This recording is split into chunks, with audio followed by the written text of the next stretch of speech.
Yo, this is Affion Crockett, and you're watching Life Lessons with Jen DeLeon. This whole nameplate right here. Hey guys, this is Jen DeLeon, and today I have Affion Crockett on set. How are you doing today? I'm well. How you doing? Good. Well, first, thank you for coming. I feel like, you have a lot of things going on right now, and I'm just grateful that you took the time to come by. Absolutely. I appreciate you. So, a lot of people know you most, for comedian stuff, but I really want to talk to you for my series Life Lessons because, Right. I think that there's a lot of people who look up to celebrities such as yourself, but they never really get to hear the personal side and the struggles and what they've learned in life. So what's like a life lesson that you'd like to pass along to your fans? The first one is believe in yourself. Like, people always have hobbies, and you'll see people sitting in traffic for like hours and getting ulcers and cussing people out and flipping the birds and all that. And then they'll come home and they'll do something on the side, like in the garage, whether it's painting or cooking or whatever your thing is. And they'll be like, oh, that's my hobby. I love doing that. And they think of it as it's just something I can do on the side or something that's meant to be on the side. But I've learned a long time ago that your hobby is your career. That's what your hustle is. That's what your grind is. That's what your passion is. So the more you do what you love, everything else is going to come and magnetically draw itself to it. Was there anything when just growing up, what was your hobby when you didn't realize, oh, that's my passion? I was always performing. It was always that? I was always performing. So, my dad used to, I grew up dancing, like break dancing and all that. So my dad used to take me to all the talent shows and I'd be winning them and I was always on stage from the time I can remember. So when it came time to be in college, I went to college, I got my degree in business and all of that, right? Went on an academic scholarship. But when it came time to graduate, my dad was like, what do you mean you're going into entertainment? Yeah. You have a degree in business, so you're going into corporate America, right? I was like, no, you've been driving me to talent shows since I was 10 years old. Like, why would you think that just leaves me? So for me, it was a no-brainer in, I always loved it. I always loved the feeling of being on stage. So why not continue that in a career type setting? What are your thoughts on, I've been having this conversation a lot. Like you said, you have your degree in business. And then now with social media and the internet and this whole digital age, there's a lot of kids who want to go to school, but then they have, like you said, their hobbies or their passion. Like, what do you feel in regards to like education? Do you think, okay, go and get your degree to just have it in your back pocket, or don't go? I might be the wrong person to ask about this, but I feel like depending on what it is you want to do and what the requirements are for your career, college can be a complete waste of time and money. And the structure of college is set up to put you in immediate debt. I'm going to be paying school loans forever. Right, like and that's by design. Like they knew that going in. Yeah. So, and they know that very few people can go inside their mind and break out of that mentality and become one of the front runners. Get out of debt, actually be a business owner, hire other people. But they plan on you working for someone else. That's why they have job fairs. Yeah. They don't have career building fairs, they have job fairs, which tells you, I'm gonna go line up and talk to this person in a suit behind a desk and see if I wanna go work for their company or work in their field. And it teaches you how to fill out applications correctly. But the beauty of the internet, it's a blessing and a curse. The problem with the internet and the talent that's coming off the internet now is there's like 90% zero talent coming off of there. Exactly. But there's these types of minds that are entrepreneurial.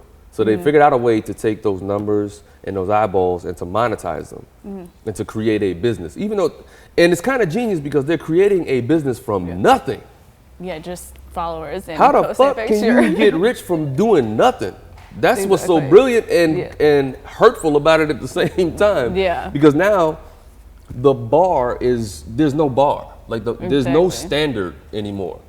Like it really isn't. It's, and that's what's sad. It's okay, even, you already have a successful career, and then even with my people will go to me and be like, how do you not have 1 million followers? Or how, and I'm like, because then there's people who are just, getting naked and whatever, having millions. I'm like, I don't know, but all I know is I have a business, and the smaller following I do have actually supports what that is, instead of just liking and following. And I feel like social media now is just like, you don't really Well, we know don't have millions of followers because we actually go to work.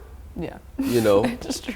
You know, it's certain people that, you know, when you're at a certain level, then people are drawn to you and, you know, they just follow you like the Pied Piper. But Yeah. some of those people that build up those numbers, they work the system every day, all day, all day. That's all they have to do. Yeah. And so, yeah, they have 5 million followers because their focus is, I'm trying to grow these numbers. Do you think Instagram or people who live off of like the Instagram followers and stuff, do you think that's going to fade out soon? Because I mean, look at Vine already went away, and I'm like, okay, so what comes next? I don't think the business model will fade out. I think the people will fade out because all of them, it's like a revolving door. Because if your talent isn't grounded and rooted in something, it's like the difference between a brick house and a paper house. Okay. So if you're not rooted in something, in a talent, in a skill, when that wind comes, your shit's gonna blow away. Yeah, because and the next one's gonna blow right back in. So whatever's hot in that numbers game world, that's a revolving door. But when you talk about talent, I'll just use music as an example. When you talk about talent, how long has Snoop been here? Forever. And still here. How long has Dre been here? How long has Nas been here? Method Man, Redman, like these guys still tour and they still are nasty MCs and they still do their thing and they're still here. And then there's some one hitters that had a song back in 2005 and that's all they had. And there's a string of those people. So they may have gotten a boost of numbers and a boost of quick fame, but they didn't have nothing else to fall back on but that popularity. Exactly. And so they're nowhere right now.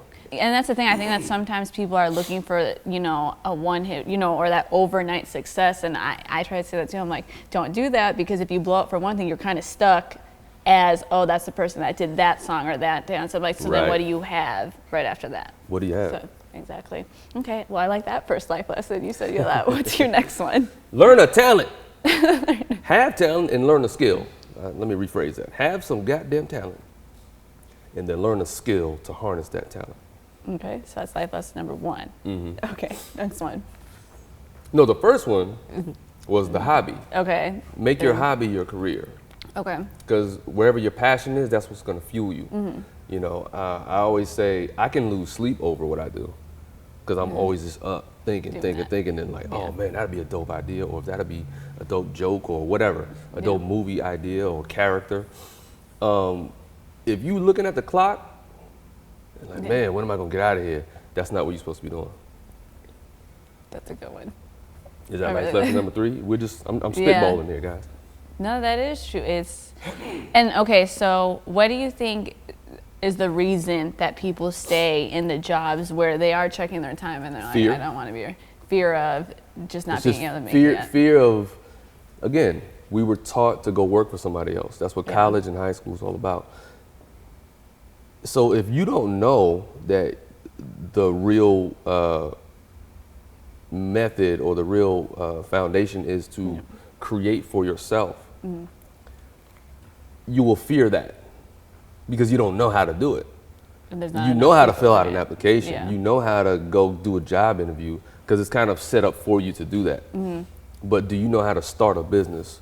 Do you know how to go to the bank and take out a loan? Or do you know how to save up your money? And instead of investing in a vehicle, which is not an investment, it's a depreciating asset, instead of investing your money in something that doesn't really matter, why not take your $20,000 or shit, if you got $5,000, invest that in whatever your thing is, and make that flip.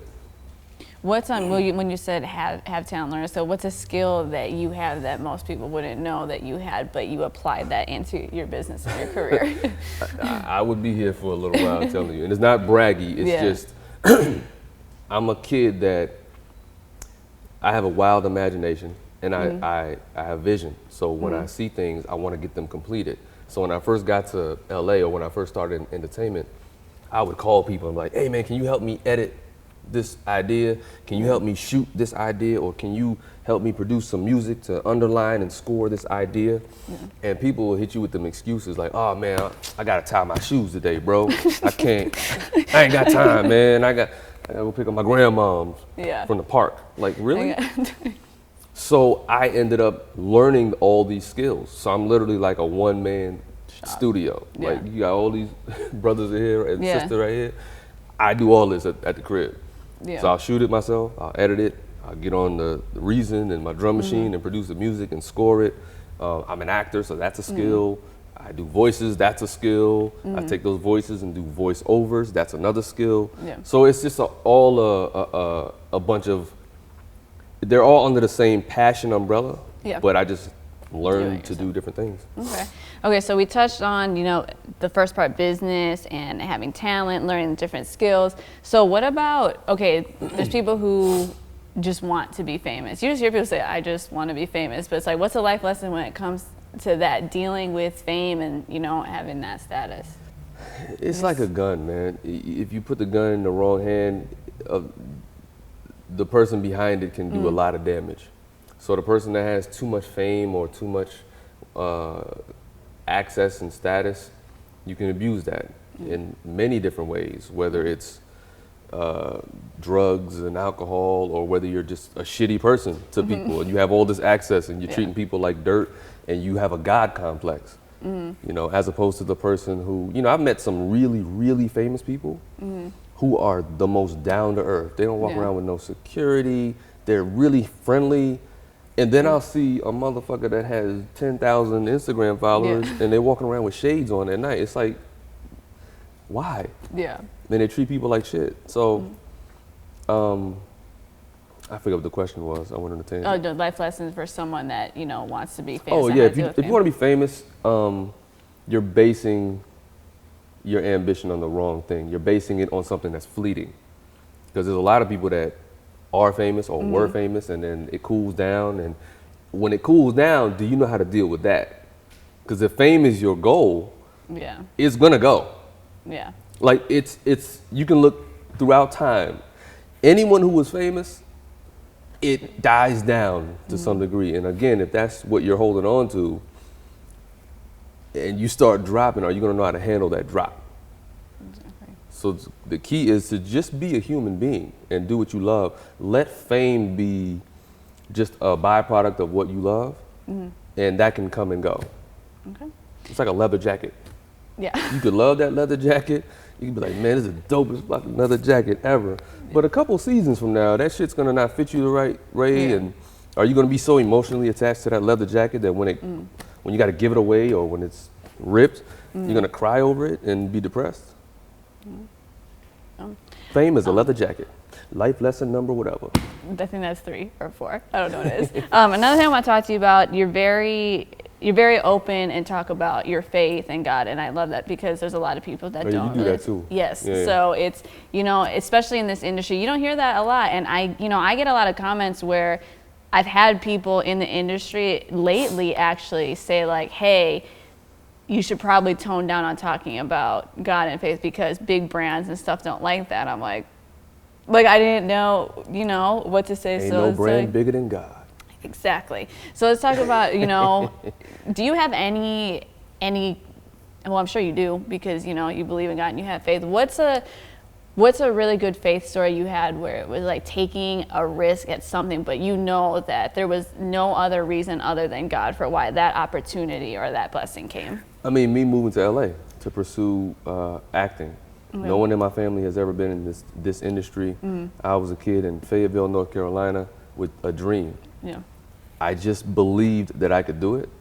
And I literally packed up my car and drove to LA. Never been out west, never been further than, I think, Alabama. So I drove from North Carolina to LA. How long's that drive? 3 days. 3 days, okay. So I did 11, 12 hours of driving. I would stop at the little shitty motels on the side of the freeway. You're better than me. I didn't even stop at motels. I would stop at the rest Well, yeah, you're a young woman. It's like, yeah, you won't be staying in a hotel. I'm a dude. I figured, all right, if I got to die, I'm going to do it fighting. Yeah. But yeah, I would do that, sleep till check out, and drive another 11, 12 hours. And I got here in 3 days. and I had a distant relative that I stayed with when I first got here. But again, I had no precedence. I had nothing was set up for me. Yeah. So it was God, I believe, telling me you're in the right place. This is a passion. And I had such a peace about it. That's the difference. Like if you're a person of faith, if you have a peace about something versus that wrestling and, oh, I don't know, that wrestling comes from fear again. And then you listening to too many people's ideas and opinions. But when you have a peace and you're like, nah, I feel like I can do this and this is the right step for me, then that's what you should follow. Okay. The last section I want to talk about in life lessons is relationships. So I always like hearing from a man's perspective and like a women's perspective. So what's a life lesson you have when it comes to people with relationships, whether that's pursuing a relationship or staying in an unhealthy relationship, anything really? Yeah. Again, it goes back to passion. It goes back to your heart. Pursue your heart and your heart's passions. And know your heart, because when you know what your heart is, you know exactly what you can tolerate and what you can't tolerate. You know exactly what you desire and what you don't desire. So if your heart is very clear on who you are and you're happy and you built yourself up in your heart, when another person comes along that matches that energy, there's not really a lot of strife there. There's, It's really about following your heart and knowing what you want. What a lot of people do, again, because of fear, is they say, well, here's a person that almost matches everything I desire. Yeah. And then you get into that conversation, and that person will say 3 things that's like, oh, yeah, that matches, matches. But then they'll say 5 things that's like, not your thing. Yeah. Like if I don't smoke weed, and if me and my girl, when we met, if she smoked weed, I couldn't, that's not my thing. Like I can't even act like that's my thing, So people will hear all the deal breakers and all the red flags and try to change that person. Be like, well, I could change that. No. Whoever that person is, when you met them, you should approach that situation like that's who they're going to always be. And if you can't live with that, then you and your heart know. If you know your heart.